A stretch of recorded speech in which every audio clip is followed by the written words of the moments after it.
Hello dear students, कैसे हैं। आइए आज हम प्रकाश के बारे में अध्ययन करते हैं। क्लास 12 प्रकाश चैप्टर है गोलीय पृष्ठों पर प्रकाश का अपवर्तन लेंस। आज हम लोग क्लास 12 में चैप्टर है गोलीय पृष्ठों पर प्रकाश का अपवर्तन लेंस, इसके बारे में अध्ययन करेंगे। सबसे पहले हम प्रकाश क्या होता है ये जानते हैं। ठीक, पहले क्या जानते हैं प्रकाश के बारे में। प्रकाश क्या है तो देखिए, प्रकाश वह विद्युत चुंबकीय विकिरण ऊर्जा है जो हमें दृश्य ज्ञान प्रदान करता है तथा हमारी आँखों को वस्तुओं को देखने के लिए प्रेरित करता है। तो प्रकाश क्या है? प्रकाश वह विद्युत चुंबकीय विकिरण ऊर्जा है जो हमारे दृश्य ज्ञान को जागृत करता है तथा हमें वस्तुओं को देखने के लिए, हमारी आँखों को वस्तुओं को देखने के लिए प्रेरित करता है। तो प्रकाश की प्रकार की क्या है? विद्युत चुंबकीय विकिरण ऊर्जा है जो हमारे दृश्य ज्ञान को जागृत करता है या हमारी आँखों को संवेदित करता है और वस्तुओं को हमें देखने के लिए प्रेरित करता है। जब प्रकाश किसी वस्तु पर पड़ता है तो हमारी हम वस्तुओं को देख पाते हैं। ठीक, तो ये प्रकाश हुआ। अब प्रकाश जिन वस्तुओं से उत्पन्न होता है उसे हम दीप्त प्रकाश सोर्स या दीप्त वस्तुएं कहते हैं, और प्रकाश जिन वस्तुओं से उत्पन्न नहीं होता है उन्हें हम अदीप्त प्रकाश स्रोत कहते हैं। तो प्रकाश स्रोत मुख्य रूप से कितने प्रकार के होते हैं? दीप्त प्रकाश स्रोत और दूसरा वस्तुएं दो अदीप्त प्रकाश स्रोत। तो अगर हम देखें तो जितनी भी वस्तुएं हैं उन वस्तुओं को दो भागों में वर्गीकृत किया गया प्रकाश के आधार पे। वे वस्तुएं जो प्रकाश उत्पन्न करती हैं उन्हें हम दीप्त प्रकाश स्रोत कहते हैं, जैसे सूर्य, तारे, जलती हुई बल्ब। ठीक, तो ये सब क्या करते हैं? दीप्त वस्तुएं में आती हैं जो कि हमें प्रकाश उत्पन्न करती हैं। ठीक, और वे वस्तुएं जो प्रकाश को उत्पन्न नहीं करती हैं उन्हें हम अदीप्त प्रकाश स्रोत कहते हैं। जैसे मान लीजिए ये हमारे पास मार्कर है, ये प्रकाश उत्पन्न नहीं करता है, इसलिए इसे क्या कहेंगे? अदीप्त प्रकाश स्रोत कहेंगे। ठीक, तो कोई भी ऐसी वस्तु जो प्रकाश उत्पन्न नहीं कर सकती है उसे हम क्या कहते हैं? अदीप्त प्रकाश स्रोत कहते हैं। अगर इस समय हम देखें तो हमारे पास क्या है? हमारा मार्कर है। ठीक, ये बोर्ड है जो प्रकाश को उत्पन्न नहीं कर सकते हैं, तो ये सब क्या है? अदीप्त प्रकाश स्रोत हैं। लेकिन वे वस्तुएं जो प्रकाश को उत्पन्न कर सकती हैं, जैसे कि आप उन्हें हम क्या कहते हैं? अदीप्त प्रकाश स्रोत कहते हैं। जैसे कि जलता हुआ बल्ब, सूर्य, तारे आदि, जलती हुई लालटेन, तो ये सारी वस्तुएं क्या हैं? क्योंकि ये प्रकाश उत्पन्न करती हैं तो ये सभी की सभी वस्तुएं क्या है? दीप्त प्रकाश स्रोत कहलाती हैं, दीप्त वस्तुएं कहलाती हैं। और वे वस्तुएं जैसे हम मार्कर लिए हैं, ठीक, ये प्रकाश नहीं उत्पन्न कर सकता है तो ये किस में आएगा? अदीप्त प्रकाश स्रोत में। उसी तरह से ये मार्कर का कैप है, ये भी किस में आएगा? अदीप्त प्रकाश स्रोत में, क्योंकि ये प्रकाश उत्पन्न नहीं करता। तो ये तो हुआ प्रकाश। तो हम लोग प्रकाश क्या है एक बार फिर रिपीट करते हैं। प्रकाश वह विद्युत चुंबकीय विकिरण ऊर्जा है जो हमारी आँखों को संवेदित करता है, अर्थात हमारे दृष्टि ज्ञान को जागृत करता है, जिससे हम वस्तुओं को देख पाते हैं। ठीक, अब प्रकाश जिन वस्तुओं से, अब देखिए ये तो प्रकाश हुआ, प्रकाश जिन वस्तुओं से उत्पन्न होता है या वे वस्तुएं जो प्रकाश उत्पन्न करती हैं उन्हें दीप्त प्रकाश स्रोत या दीप्त वस्तुएं कहते हैं। वे वस्तुएं जो प्रकाश उत्पन्न नहीं करती हैं उन्हें अदीप्त प्रकाश स्रोत या दीप्त वस्तुएं कहते हैं। दीप्त प्रकाश स्रोत पे जैसे जलती हुई बल्ब है, सूर्य है, तारे हैं, ठीक, ये मरकरी जो यहाँ पास लाइट उत्पन्न कर रही है, तो ये भी क्या है, दीप्त प्रकाश स्रोत है, क्योंकि इससे प्रकाश उत्पन्न हो रहा है। और जैसे मार्कर है, ठीक, ये मोबाइल है, ये बोर्ड है, ये बस प्रकाश उत्पन्न नहीं करते हैं, तो ये सब क्या है, अदीप्त प्रकाश स्रोत हैं। अब हम इसके बाद प्रकाश के कुछ गुणों विशेषताओं के बारे में अध्ययन कर लेते हैं। जैसे प्रकाश के गुण, तो प्रकाश के गुण तो आपने पहले कहा प्रकाश एक प्रकार की ऊर्जा होती है, ठीक। जैसे प्रकाश के गुणों में प्रकाश, सबसे पहले प्रकाश क्या है, प्रकाश एक सरल रेखा में गति करता है, ठीक। या प्रकाश का जो संचरण होता है, प्रकाश तरंगों का जो संचरण होता है वो क्या है, एक सरल रेखा में गति करता है, पहला पॉइंट। दूसरा, प्रकाश की निर्वात में चाल, प्रकाश की निर्वात में चाल, निर्वात अर्थात जहाँ कोई भी पदार्थ उपस्थित ना हो, ठोस, द्रव, गैस कुछ भी ना हो, तो उसको हम निर्वात कहते हैं। तो प्रकाश की निर्वात, जिसे इंग्लिश में वैक्यूम बोलते हैं, निर्वात में चाल से इक्वल टू 3×10⁸ मीटर पर सेकेंड होती है। तो प्रकाश की जो चाल होती है वो निर्वात में कितनी होती है, 3×10⁸ मीटर पर सेकेंड होती है। पहला पॉइंट क्या था, प्रकाश किरणें जो होती हैं, प्रकाश तरंगें जो होती हैं वो क्या है, एक सीधी रेखा में गति करती हैं, सरल रेखा में गति करती हैं। दूसरा पॉइंट, प्रकाश की निर्वात में चाल कितनी होती है, 3×10⁸ मीटर पर सेकेंड होती है। निर्वात क्या है, निर्वात वो स्थान, वो प्लेस है जहाँ पास ठोस, द्रव, गैस अर्थात जितने भी पदार्थ होते हैं उसमें से कोई पदार्थ उपस्थित ना हो, तो उसे हम क्या, निर्वात कहते हैं। अगर हम निर्वात के लिए उदाहरण दें तो जैसे सूर्य और वायुमंडल के बीच में, वायुमंडल जो होता है और सूर्य, उसके बीच में अगर देखा जाए जहाँ कुछ भी उपस्थित नहीं है, यहाँ तक कि वायु भी उपस्थित नहीं है, तो उसी को हम क्या कहते हैं, निर्वात कहते हैं, ठीक। तो निर्वात वह स्थान है जहाँ ठोस, द्रव, गैस जितने भी पदार्थ हैं उसमें से कोई भी पदार्थ उपस्थित नहीं होता है, उसे हम निर्वात कहते हैं। अब ये तो प्रकाश की निर्वात में चाल है, लेकिन जब प्रकाश अलग अलग माध्यम में गति करता है, अलग अलग माध्यम में गति करता है, तो प्रकाश की चाल बदलती है, और प्रकाश की अलग अलग माध्यम में अलग अलग चाल होती है। अब माध्यम क्या है, माध्यम जैसे जल के लिए माध्यम की बात करेंगे तो जल में जैसे नदी जल का माध्यम है, बहते हुए जल का माध्यम है, तालाब स्थिर शांत जल का माध्यम है, इसी तरह सागर या महासागर जो अथाह जल होते हैं, उसमें जल की मात्रा बहुत ज़्यादा असीमित जल की मात्रा होती है, तो उनको हम क्या कहते हैं, सागर कहते हैं। तो इस तरह से अगर देखा जाए तो जो माध्यम की बात कर रहे हैं, माध्यम वो स्थान होता है जहाँ कोई ना कोई पदार्थ उपस्थित होता है, और फिर उस स्थान को, उस पदार्थ का क्या कहते हैं, माध्यम कहते हैं।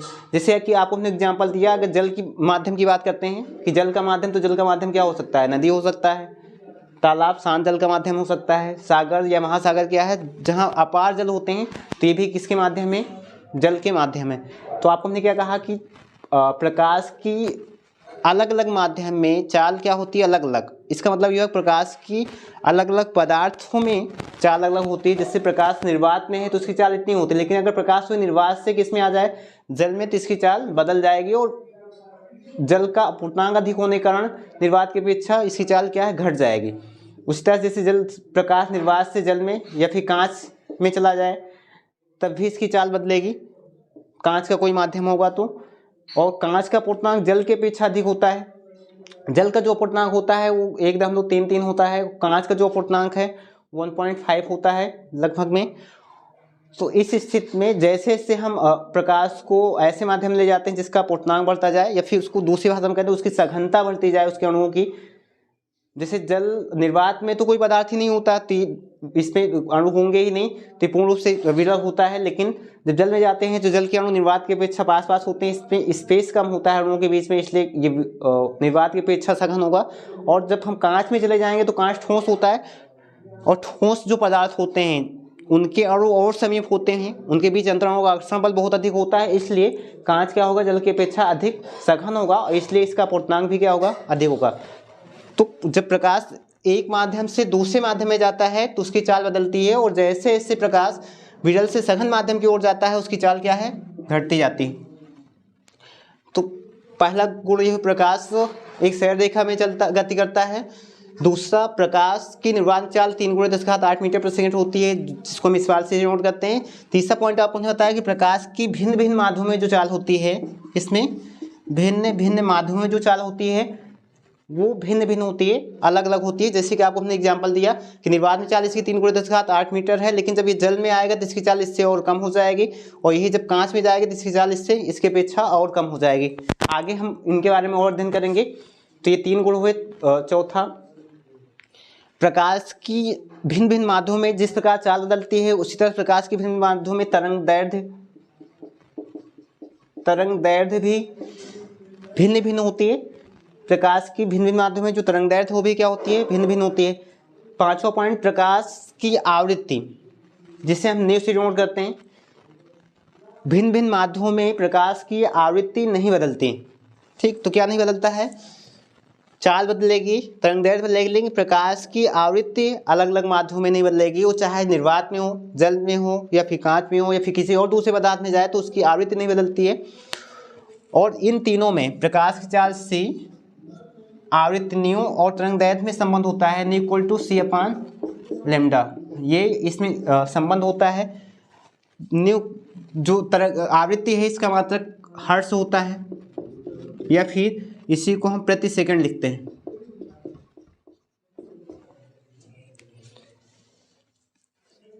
तो ये प्रकाश के मुख्य गुण है। प्रकाश का जो छठा गुण है वो प्रकाश में दृश्य और अदृश्य प्रकाश होते हैं। दृश्य प्रकाश जो प्रकाश का वह भाग होता है, वह पार्ट्स होता है जो हमें वस्तुओं को दिखाता है। तो जो प्रकाश का दृश्य भाग है, जिससे कि हम जिसकी सहायता से हम वस्तुओं को देख पाते हैं, दृश्य भाग, प्रकाश के दृश्य भाग की जो तरंगदैर्ध्य होती है, लैम्डा का मान जो होता है वो 3900 एंगस्ट्रॉम से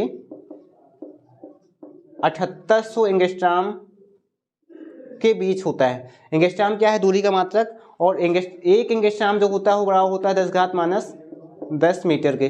तो प्रकाश के दृश्य भाग की जो तरंगदैर्ध्य होती है वो कितनी होती है, 3900 एंगस्ट्रॉम से 7800 एंगस्ट्रॉम होती है, और एक एंगस्ट्रॉम बराबर होता है 10⁻10 मीटर के, ठीक। और प्रकाश का दृश्य भाग क्या है, प्रकाश का वह भाग या वह प्रकाश जिसके माध्यम से हम वस्तुओं को देख पाते हैं, या जो वस्तुओं पे पड़ता है तो उसके बाद हम वस्तुओं को देख पाते हैं, वस्तु दिखाने का उसे प्रकाश का दृश्य भाग कहते हैं। और प्रकाश के अदृश्य भाग में परावैज्ञानिक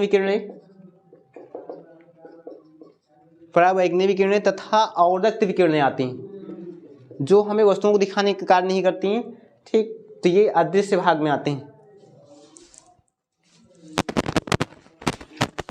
प्रकाश के और सारे गुण भी है, आगे हम लोग अध्ययन करेंगे। जैसे प्रकाश का अपवर्तन है, प्रकाश का प्रवर्तन है, प्रकाश का व्यतिकरण है, प्रकाश का ध्रुवण है, प्रकाश विद्युत प्रभाव है, ठीक। प्रकाश का विवर्तन है, ठीक।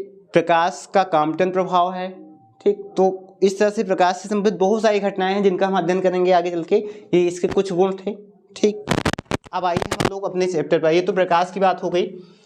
अब हम लोगों को क्या पढ़ना है इस चैप्टर में, गोलीय पृष्ठों पर प्रकाश का अपवर्तन, लेंस, अर्थात गोलीय पृष्ठ द्वारा प्रकाश के अपवर्तन के सूत्र का निगमन करना है।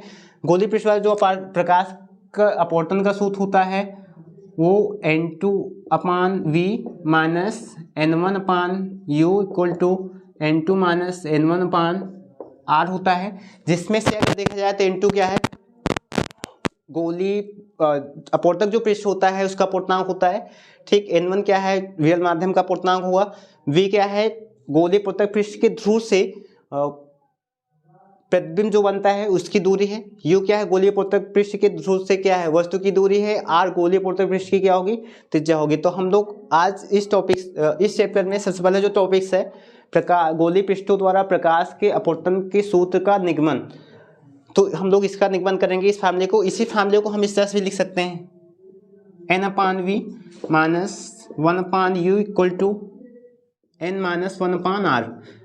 ठीक, अभी हम लोग इसको आगे प्रूफ करेंगे।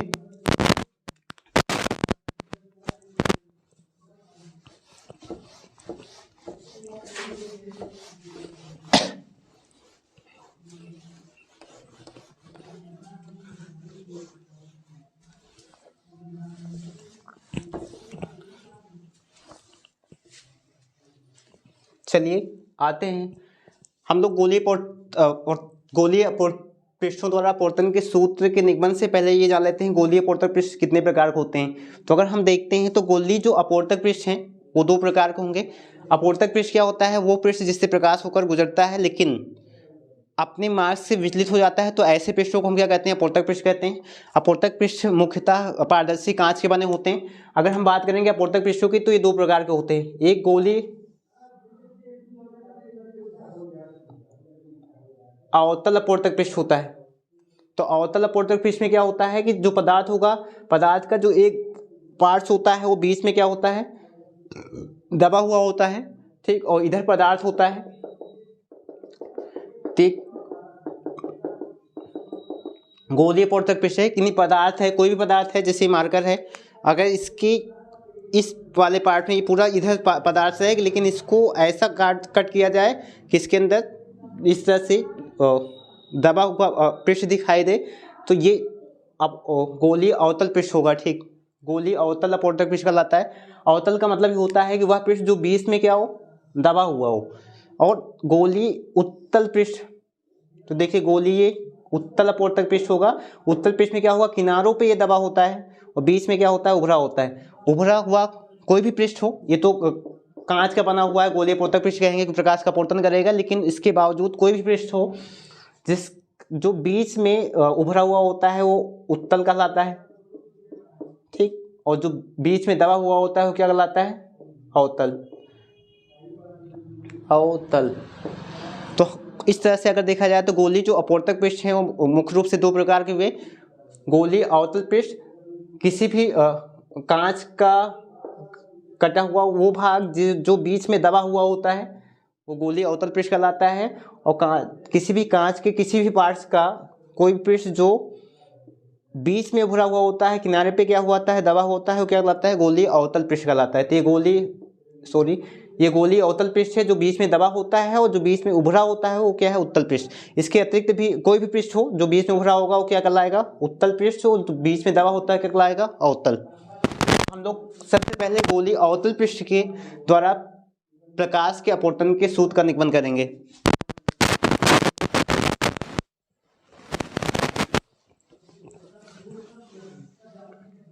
चलिए, तो हमारी जो पहली हेडिंग होगी गोलीय अवतल पृष्ठ द्वारा, गोलीय अवतल पृष्ठ द्वारा, गोलीय अवतल पृष्ठ द्वारा प्रकाश के अपवर्तन का सूत्र। तो हमारी हेडिंग होगी जो क्या गोलीय अवतल पृष्ठ द्वारा प्रकाश के अपवर्तन का सूत्र। अब ये फार्मूला क्या होता है पहले लिख लेते हैं। तो ये दो तरीके से n2/v minus n1/u equal to n2 minus n1/r, या फिर इसी फार्मूले को हम थोड़ा चेंज करेंगे, आगे प्रूफ करेंगे तो बताएंगे। क्या लिखते हैं n/v minus 1/u equal to n minus 1/r, ठीक। तो ये गोलीय अवतल पृष्ठ द्वारा प्रकाश के अपवर्तन का सूत्र है n2/v minus n1/u equal to n2 minus n1/r, या फिर इसको लिख सकते हैं n/v minus 1/u equal to n minus 1/r। अभी हम लोग इसको आगे पढ़ेंगे, क्योंकि यहाँ पास चेंज करेंगे n इक्वल टू n2 पान n1, तो आगे हम बताएंगे कि इससे ये वाला फार्मूला कैसे आ जाता है। अब इसको प्रूफ करने के लिए हम लोग इसका निगमन करेंगे, सिद्ध करना है। तो इसके लिए हम लोग सबसे पहले गोलीय अवतल पृष्ठ लेते हैं। तो देखिए हम लोग क्या लेते हैं, गोलीय अवतल पृष्ठ। गोलीय अवतल पृष्ठ क्या है, किसी कांच के भाग का कटा हुआ वो पृष्ठ होगा जो बीच में क्या होता है, दबा होता है। तो चलिए हम आते हैं, एक ऐसा पृष्ठ लेते हैं जो बीच में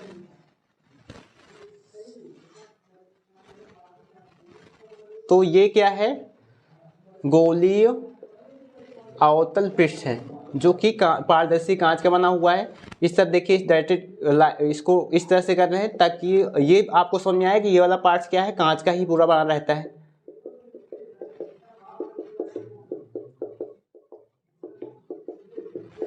तो ये गोलीय अवतल पृष्ठ हो गया। ठीक, कैसा पृष्ठ है,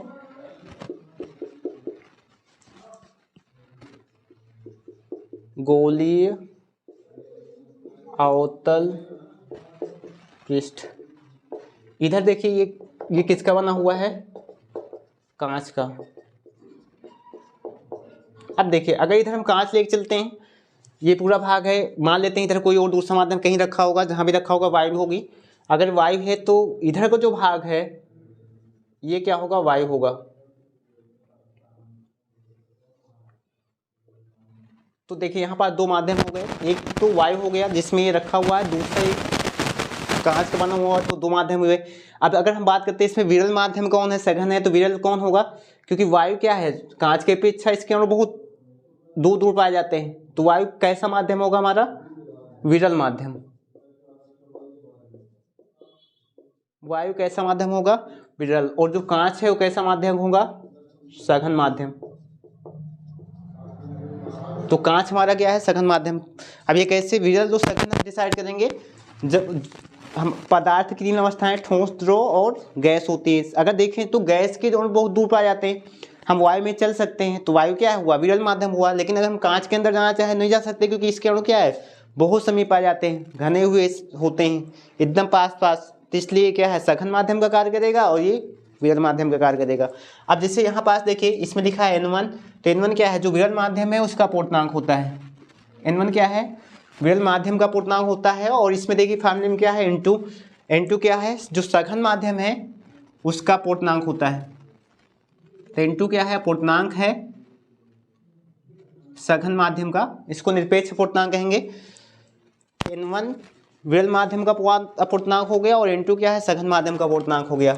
अब इसमें देखिए U, V और R है। चलिए अब हमको चित्र बनाना है, तो क्या करेंगे, जो अवतल पृष्ठ है इसका जो मध्य बिंदु होता है अवतल पृष्ठ का, ये क्या कहलाता है, ध्रुव। चूंकि ये गोलीय अवतल पृष्ठ है तो सीधी सी बात, इसका वक्रता केंद्र भी इस साइड में होगा।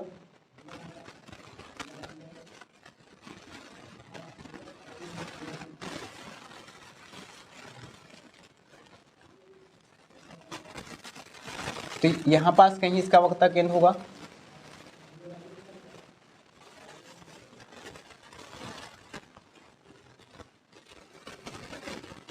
वक्रता केंद्र सी है, वक्रता केंद्र और ध्रुव P को मिलाने वाली जो रेखा होगी ये इसकी क्या होगी, मुख्य अक्ष होगी। तो इसको यहाँ लेते हैं,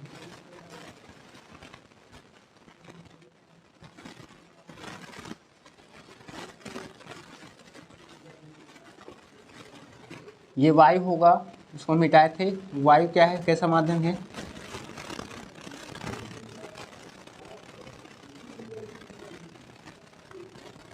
वायु कैसा माध्यम होगी, विरल माध्यम। इसका पूर्णांक हम लोग क्या माने, N1।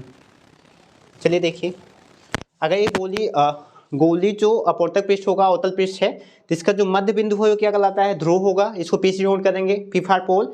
और चूंकि गोली पृष्ठ है तो इसका कोई कहीं केंद्र होगा, जो केंद्र है क्या है, वक्रता केंद्र होगा इसका।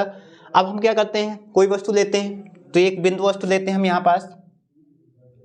ये कैसे है, बिंदु वस्तु, एक बहुत छोटा से वस्तु लेते हैं, इसको हम क्या कहेंगे, बिंदु वस्तु। इसको नाम देते हैं O।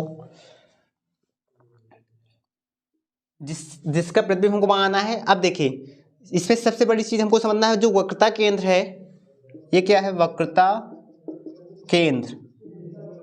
तो किसी भी गोलीय पृष्ठ के किसी बिंदु पर जो अभिलंब होता है वो क्या है, उसके वक्रता केंद्र, और उस बिंदु को मिलाने वाली क्या होती है, रेखा होती है। अगर हम सबसे पहले इसका अभिलंब खींचते हैं तो वक्रता केंद्र और इस पे पृष्ठ पे जो स्पर्शी होगी, इसके लंबवत जो लाइन बनती है वो अभिलंब होती है। तो इसको अगर हम इससे मिला देते हैं, इस बिंदु पे मान लेते हैं हमको अभिलंब लेना है, तो ये n से जोड़ करेंगे और ये क्या है, अभिलंब। ठीक, वक्रता केंद्र C से गोलीय पृष्ठ के जिस बिंदु को मिलाएंगे, मिलाने वाली जो रेखा होती है उसी को क्या कहेंगे, अभिलंब। अभिलंब होता है क्या है, कोई भी पृष्ठ है उसके लंबवत जो रेखा है वो क्या कहलाती है, उसका अभिलंब कहलाती है। जैसे ये तो समतल पृष्ठ है तो इसके लंबवत जो रेखा है 90 डिग्री कोण बनेगा। लेकिन अगर हमारे पास देखिए इस तरह से कोई गोलीय पृष्ठ है, अब यहाँ पास अभिलंब डालें तो इस पे इसके लंबवत लाइन जो होगी इस पे खींची गई स्पर्शी के लंबवत होगी। तो ये लाइन क्या है, इस गोलीय पृष्ठ का क्या होगी, अभिलंब होगी। तो ठीक उसी तरह से किसी भी गोलीय पृष्ठ का जो अभिलंब होता है वो गोलीय पृष्ठ के किसी बिंदु और वक्रता केंद्र को मिलाने वाली रेखा उस बिंदु पे क्या कहलाती है, अभिलंब कहलाती है। और ठीक इसी तरह से यहाँ पर जो अभिलंब है वो क्या है, सी ए, जो कि एक प्रकार का अभिलंब है सी से एन, इसको अभिलंब मान लिए, एन था नॉर्मल होता है। अब देखिए यहाँ से मान लेते हैं एक प्रकाश किरण चलती है ये बिंदु वस्तु से, जो बिंदु ए पर जिसका अपवर्तन होता है।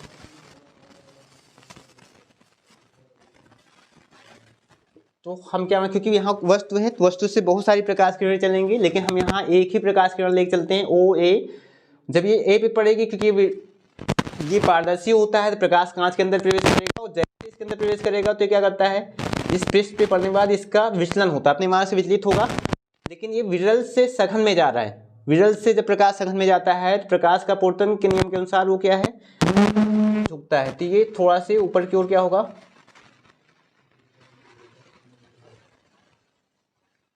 ऊपर की ओर झुकेगा। इस बिंदु को हम क्या मान लेते हैं बी। तो हमारे पास अगर देखा जाए तो ओ ए क्या है, ओ ए आपतित किरण है। तो हमारे पास जो आपतित किरण मिली, आपतित किरण क्या होती है, वो किरण जो प्रकाश से किसी वस्तु से अपवर्तक पृष्ठ पे आके पड़ रही होती है, गिर रही होती है, इसे आपतित किरण कहते हैं। और यहाँ से पृष्ठ पे पड़ने के बाद ये अपने मार्ग से विचलित हो रही है, तो इसलिए हमारे पास देखा जाए तो जो मार्ग से विचलित होने वाली किरण है ए बी है, और ये क्या कहलाती है, अपवर्तित किरण। क्या कहलाती है, अपवर्तित किरण। तो ये अपवर्तित किरण हो गई। अब देखिए ये जो अपवर्तित किरण है ऊपर की ओर थोड़ा झुक रही, तो इसको सबसे पहले आपतित किरण और अभिलंब के बीच में जो कोण बनेगा वो आपतन कोण आई होता है, इसको हम आई से जोड़ करेंगे। और अपवर्तित किरण और अभिलंब के बीच में जो कोण होता है वो अपवर्तन कोण क्या होता है, आर होता है, आर जोड़ करेंगे। लेकिन अपवर्तित किरण को अगर हम थोड़ा पीछे की ओर बढ़ा दें, हमारे पास जो अपवर्तित किरण जो अभिलंब की ओर थोड़ा झुकी है, इसको पीछे की ओर बढ़ाते हैं तो ये बिंदु मुख्य अक्ष को आई पे आके आई से जाती हुई प्रतीत होगी बी की तरफ।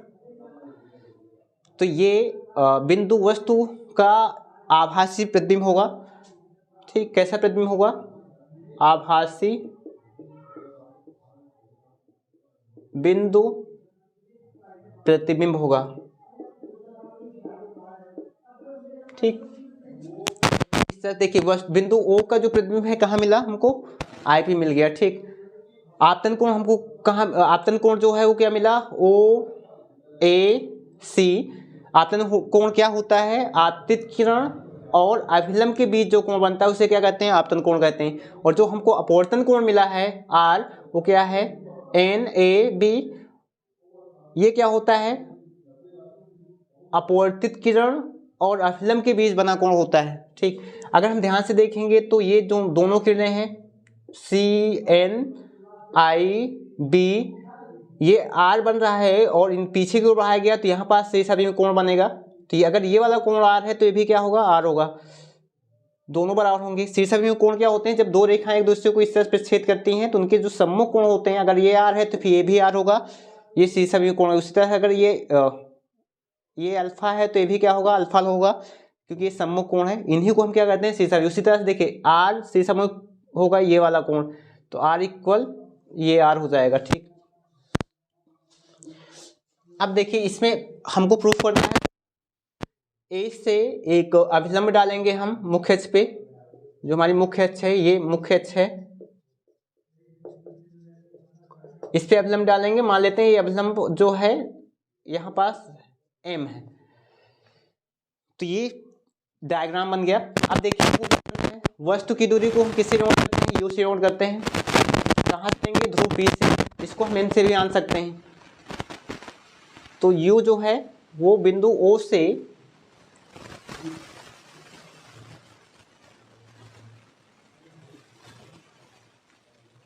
से पी के बीच की दूरी, ये माइनस में लेंगे।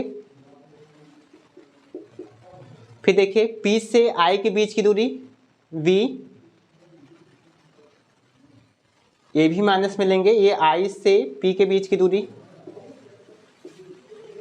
फिर देखिए पी से सी के बीच की दूरी वक्रता त्रिज्या आर से, ये भी माइनस में लेंगे हम। तो देखिए यहाँ पास हमारे पास यू वी और आर थे। यू क्या है, अवतल पृष्ठ के ध्रुव पी से वस्तु की दूरी है। वी क्या है, अवतल पृष्ठ के ध्रुव से प्रतिबिंब की दूरी है।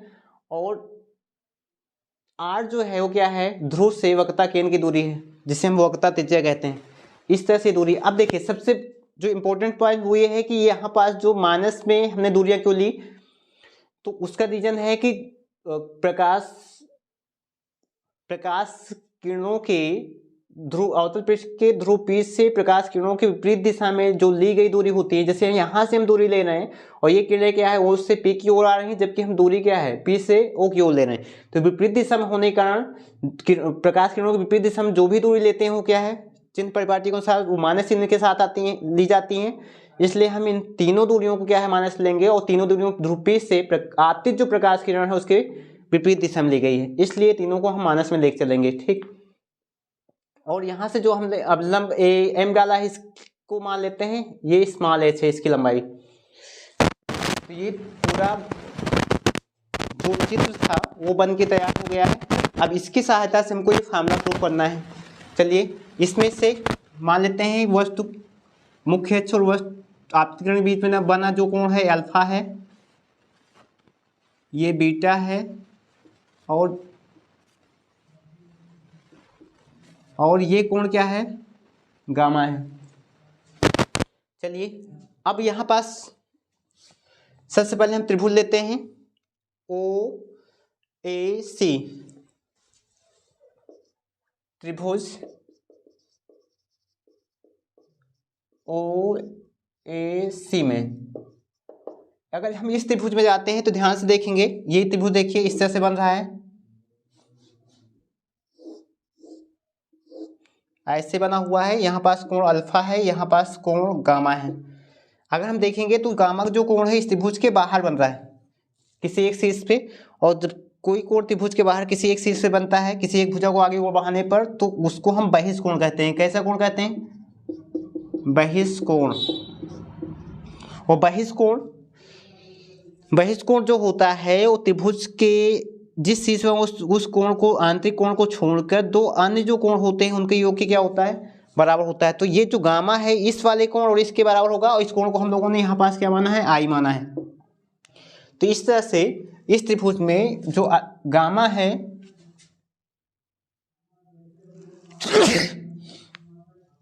जो गामा है, गामा क्या है,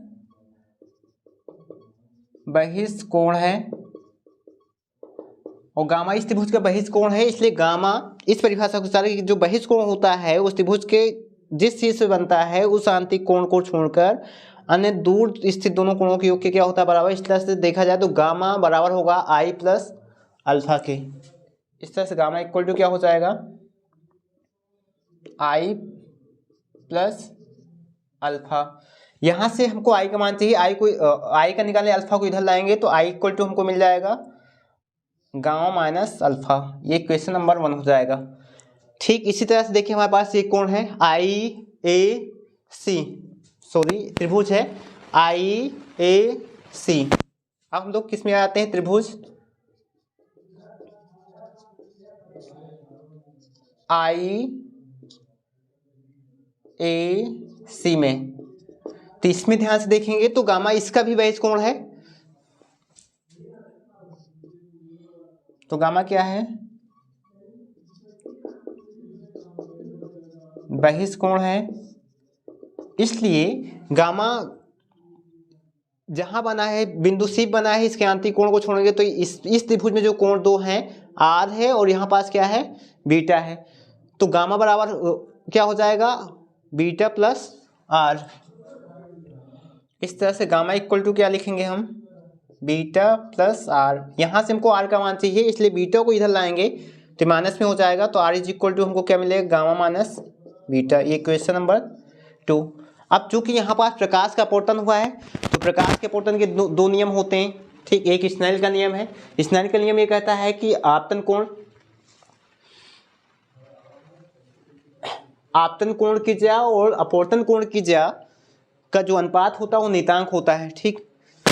तो देखिए, तो हम क्या लेते हैं स्नेल के नियम से?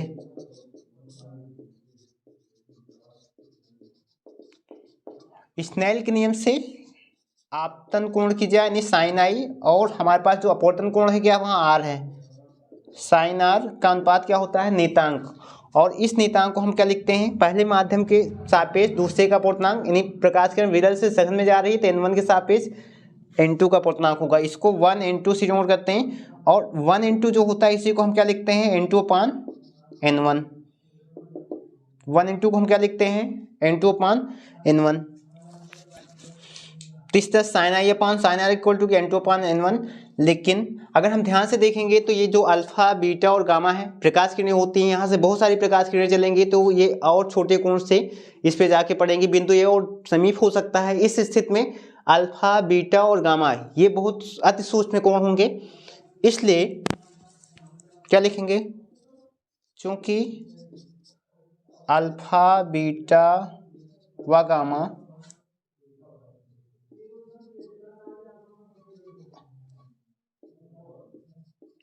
अति सूक्ष्म होंगे, कोण होंगे, इसलिए हम मान सकते हैं, क्या ले सकते हैं यहाँ पास? साइन आई को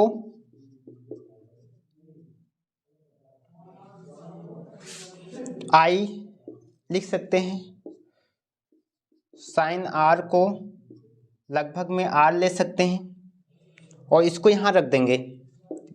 जैसे रखेंगे तो ये हो जाएगा I/R is equal to n2/n1। n1 को इधर लेंगे तो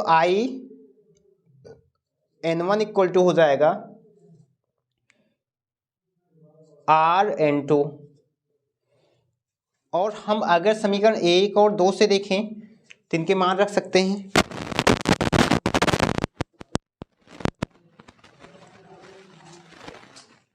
देखिए, इक्वेशन नंबर 1 और 2 से इनके मान यहाँ रखते हैं। तो 1 से I equal to gamma minus alpha मिला है। क्या मिला है? Gamma minus alpha into n1 हो जाएगा। और 2 से R equal to gamma minus beta मिला है, तो यहाँ क्या हो जाएगा? Gamma minus beta n2। इसको अंदर गुणा करते हैं तो क्या हो जाएगा? Gamma n1 minus alpha n1। इसको अंदर गुणा करेंगे क्या हो जाएगा?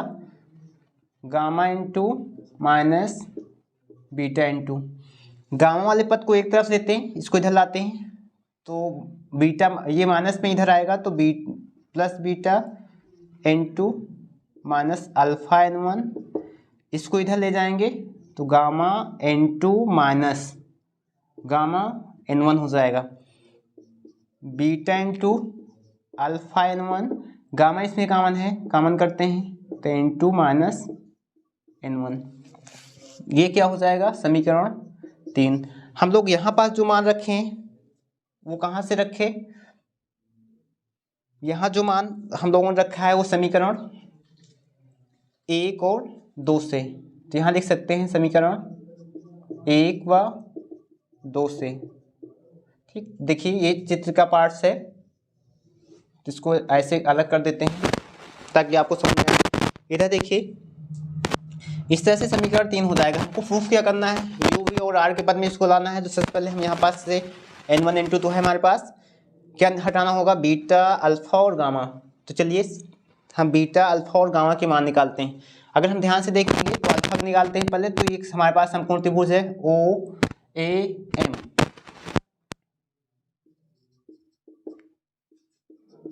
समकोण त्रिभुज ओ ए एम में ध्यान से देखेंगे तो अल्फा, आपको हमने कहा अल्फा बहुत छोटा है, इसलिए अल्फा को हम लगभग में क्या ले सकते हैं, tan अल्फा। और समकोण त्रिभुज में अगर tan अल्फा लेके चलेंगे तो जो tan अल्फा होता है वो क्या होता है, लंब बटे आधार। अल्फा के सामने की जो भुजा है वो क्या है, एम है, जो कि लंब का कार्य करेगी, किसका कार्य करेगी, लंब का। और अल्फा की इस कोण में जो आधार है वो क्या है, ओ एम है। अगर हम ध्यान से देखेंगे तो जो एम है वो क्या है, एच है, और ओ से एम अर्थात ओ से पी लगभग ये दोनों समीप हैं। तो ओ से जो पी है वो क्या है, किसका कार्य करेगा, ओ एम का। और इसका मान कितना है, माइनस यू। तो इस तरह से अल्फा का मान मिला हमको एच अपान माइनस यू। इस प्रकार देखिए अब इस बार समकोण त्रिभुज में आते हैं, त्रिभुज समकोण त्रिभुज आई ए एम में, किसमें, समकोण त्रिभुज आई ए एम में। अगर हम इसमें आएंगे तो यही ठीक जैसे हमने अल्फा को tan अल्फा माना है लगभग में, उसी तरह से हम क्या मानेंगे, बीटा भी बहुत छोटा होगा तो बीटा को लगभग में क्या मानेंगे, tan बीटा।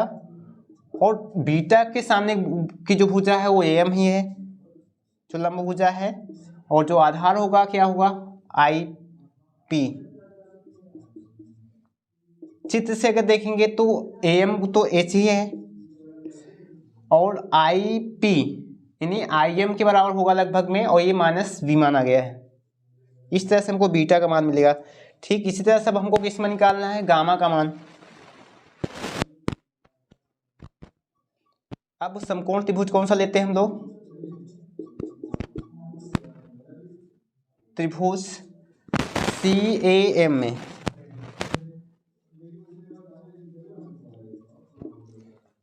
समकोण त्रिभुज सी ए एम में यहां से हम लोग किसका मान निकाल लेते हैं, गामा। गामा भी छोटा एंगल होगा तो लगभग में गामा इक्वल टू भी हम क्या मान सकते हैं, लगभग में मानेंगे tan गामा। और गामा के सामने भुजा ए, आधार भुजा क्या है, सी पी। और हम चित्र से देखेंगे तो ए एम एच है और सी पी सी एम अर्थात माइनस आर है। इस तरह देखा जाए तो हमको समीकरण 3 में रखने के लिए अल्फा के मान मिल गया। अल्फा का मान क्या मिला हमको, एच अपान माइनस यू। और बीटा का मान हमको क्या मिला यहाँ से, एच अपान माइनस फी। और गामा का मान जो हमको 3 में रखना है, एच अपान माइनस आर। इन तीनों मानों को कहाँ रख देते हैं, समीकरण 3 में। कितना, अल्फा बराबर कितना रखना है यहाँ से, H upon minus you. Beta बराबर क्या रखना है,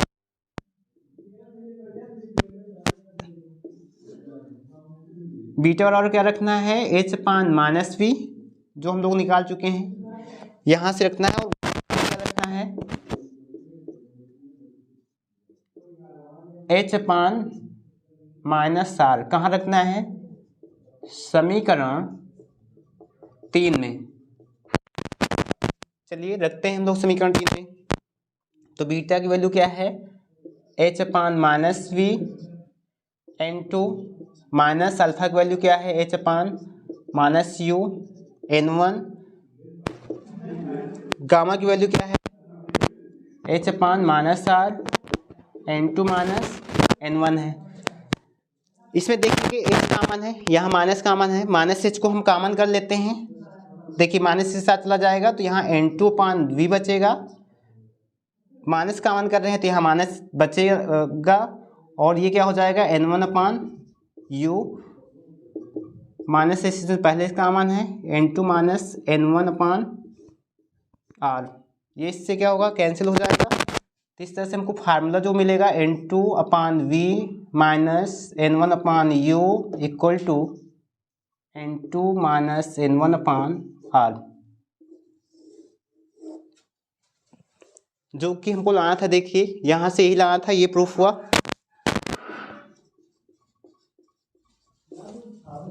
अब देखिए इस फार्मूले को अगर इसमें चेंज करना है तो हमें क्या करना होगा, इसमें से क्योंकि यहाँ पास देखिए 1/U है, तो अगर N1 को हम कॉमन कर लें, ठीक, या फिर N1 से हम दोनों तरफ भाग कर दें, N1 को कॉमन करते हैं तो N1 से N1 कैंसिल हो जाएगा, या फिर दोनों पक्षों में क्या कर देते हैं हम